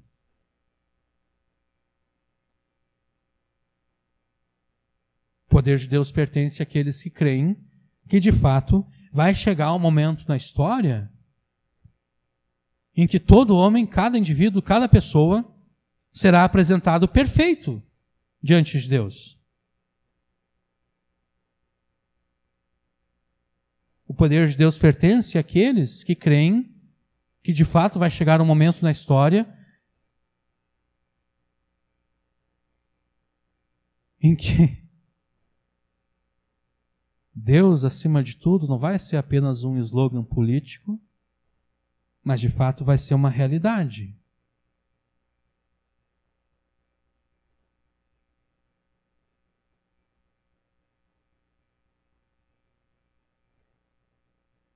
Eu nem sei se esse é o slogan atual, mas pelo menos era em 2018. Particularmente não estou acompanhando nada das eleições, então não sei qual é o slogan atual.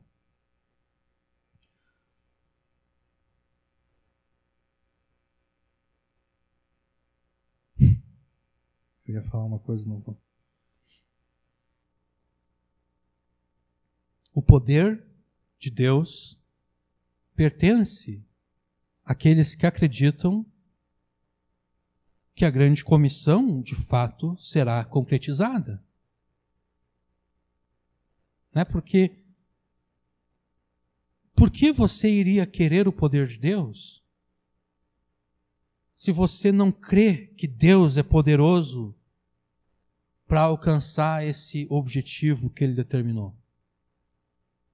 Não é? Para que vai querer o poder de um Deus que você considera não ser tão poderoso assim? Não, isso aí... Jesus disse para discipular as nações, mas isso nunca vai acontecer. o mundo está cada vez pior. Nunca vai acontecer. O mundo só está pior, sabe por quê? Porque a gente está olhando muito de perto. É só por isso que o mundo está pior. A gente está olhando a história muito de perto. Se a gente conseguisse subir um pouquinho mais e comparar o mundo como o mundo era há 500 anos atrás, o mundo está muito melhor. Porque há 500 anos atrás, o Evangelho estava preso pela Igreja de Roma, né?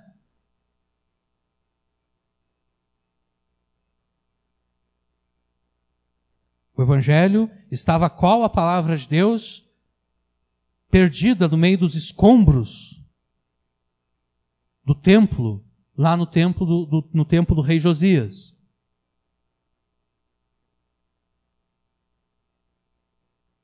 O mundo está muito melhor do que estava antes.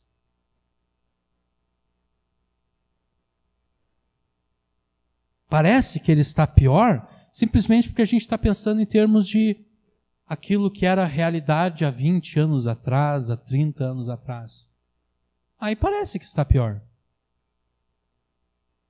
O que a gente tem que entender é que a história do mundo, se a gente fosse colocar a história do mundo num gráfico, esse gráfico não seria algo assim, ó, que começa aqui embaixo e vai crescendo de forma contínua, sempre. Não, o gráfico é mais ou menos isso aqui, ó. Cresce, daqui a pouco tem uma queda aqui, daqui a pouco sobe, daí estabiliza, daqui a pouco tem uma queda aqui, daqui a pouco sobe de novo. É assim que a história vai se encaminhando. Então, de fato, nós estamos num período trágico da história humana. Eu acredito que daqui a 100 anos, um período que nós estamos vivendo agora, vai ser conhecido como os períodos mais baixos da história humana.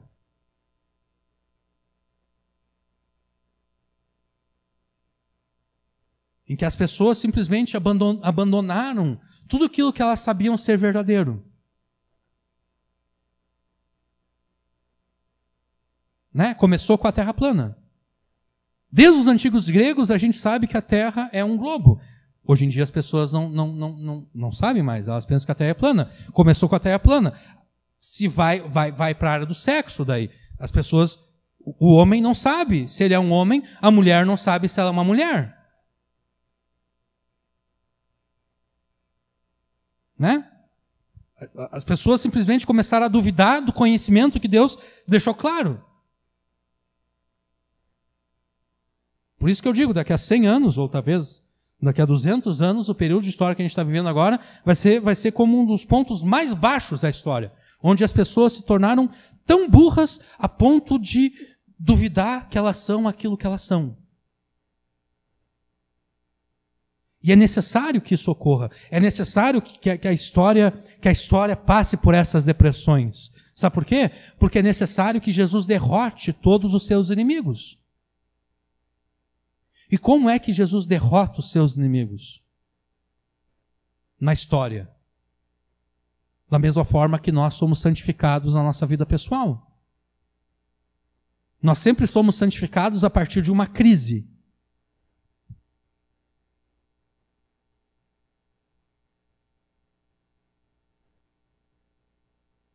A gente está obedecendo a Deus, uma obediência assim, meia boca, e daí vem a crise.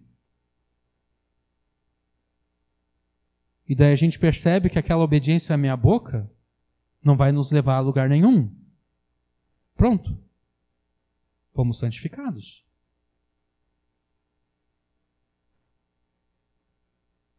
É necessário que a humanidade perceba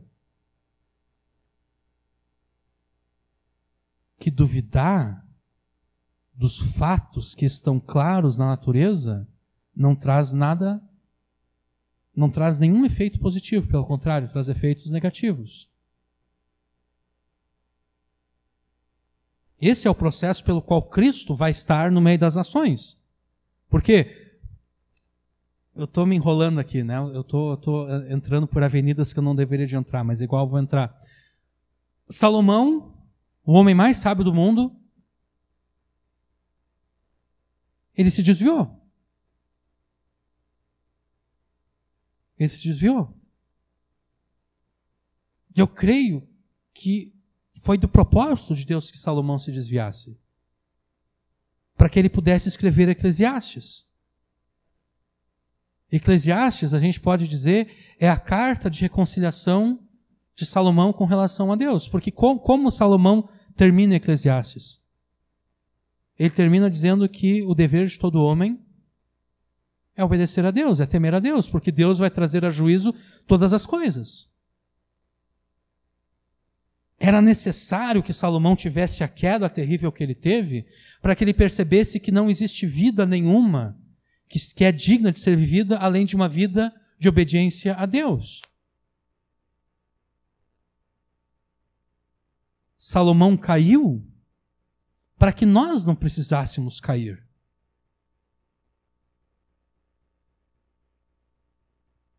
Né? Deus derrubou Salomão para que ele caísse, para que ele escrevesse para nós os efeitos dessa queda, e que no pecado nada vale a pena, no pecado o trabalho é um enfado,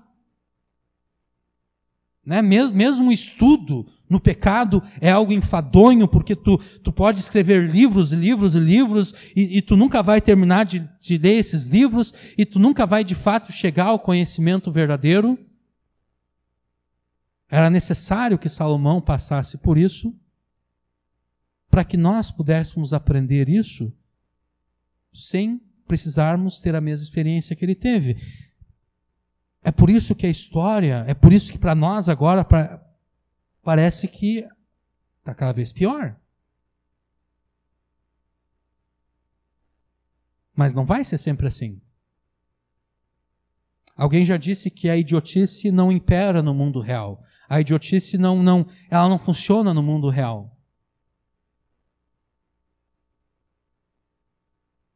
Ou a gente pode falar acerca do mercado de ações. Né? Às vezes se diz que o mercado está irracional. Ele está precificando certas coisas que não valem tudo aquilo.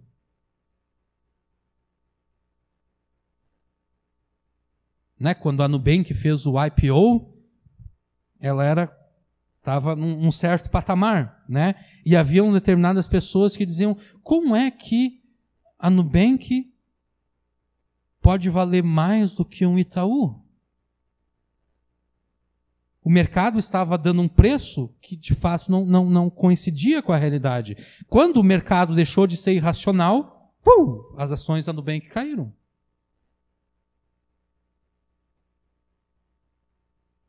A irracionalidade não funciona no mundo real. As pessoas até podem viver um tempo na irracionalidade, mas vai ter um tempo, vai chegar um momento em que a irracionalidade vai cobrar o seu preço.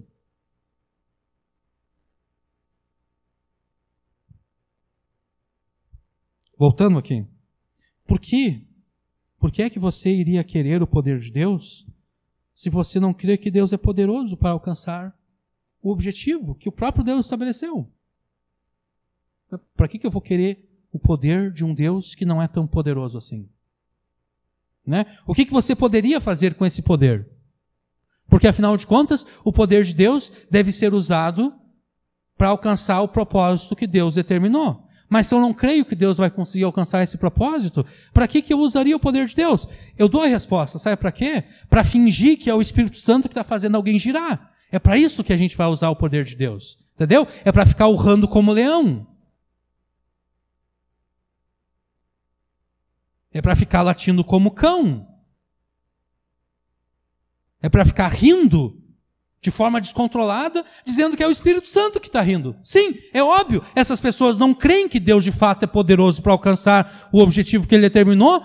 Vamos fingir que a gente tem o poder de Deus e a gente vai usar esse fingimento para girar como um peão, para rir como um palhaço.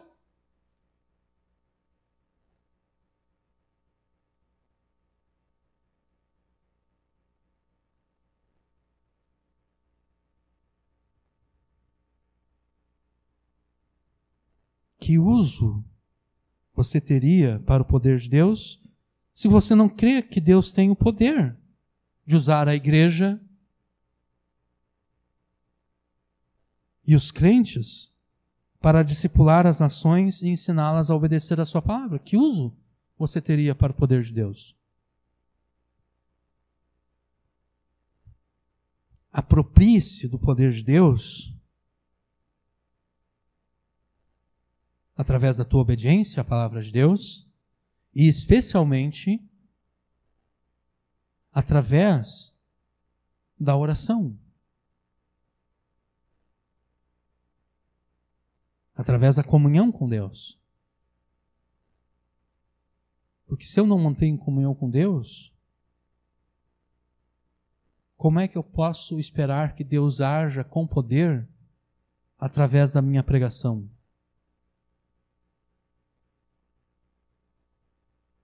Eu não confio em Deus para orar? Por que Deus me daria o seu poder, então, para pregar o Evangelho à minha família e aos meus amigos?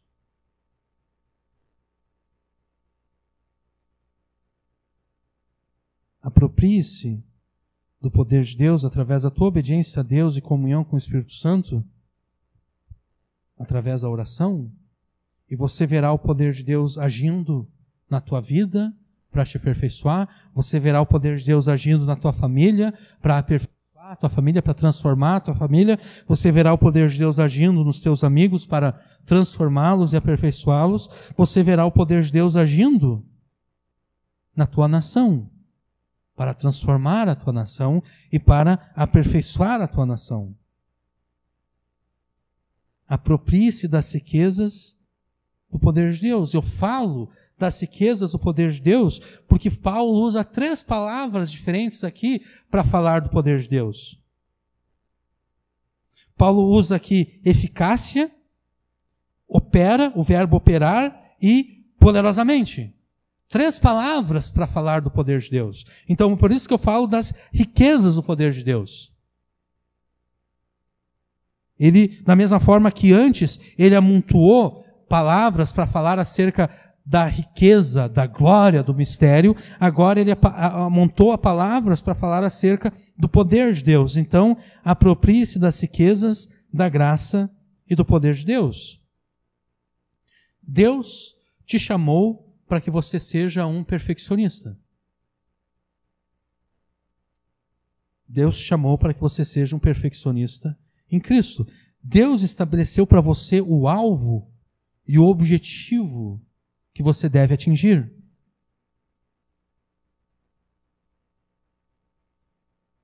E este alvo e o objetivo é que você se apresente diante dele perfeito e completo.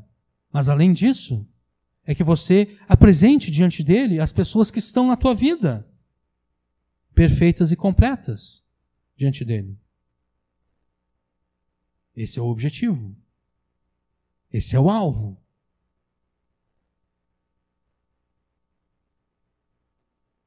O alvo, o objetivo, é para que por meio da tua pregação, o Espírito Santo transforme a vida das pessoas que te ouvem. E que essas pessoas sejam apresentadas a Deus perfeitas e completas em Cristo. Cristo em você é a esperança da tua vida transformada, é a esperança da tua família transformada, é a esperança dos teus amigos, da tua cidade, da tua nação transformada. Então, relembrando a conclusão da última pregação, jamais menospreze o que a palavra de Deus tem a te ensinar e nem despreze o cumprimento da palavra de Deus na tua vida. Aproprie-se das riquezas, da graça e do poder de Deus por meio da oração e da tua obediência a Deus. E então a tua vida será aperfeiçoada. E você vai cooperar com a salvação e com o aperfeiçoamento de tantas outras pessoas, até mesmo de uma nação inteira. Até mesmo do mundo inteiro.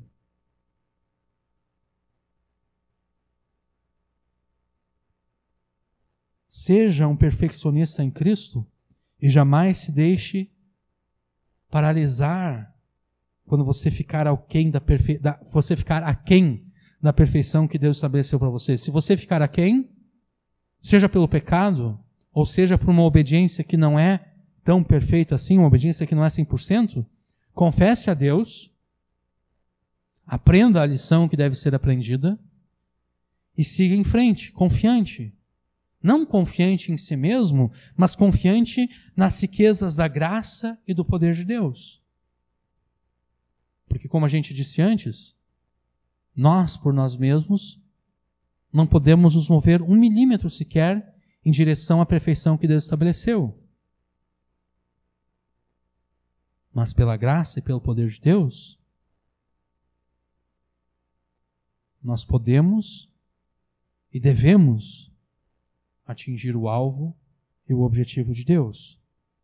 Lute para ser perfeito e para aperfeiçoar a todos, se apropriando das riquezas da graça e do poder de Deus.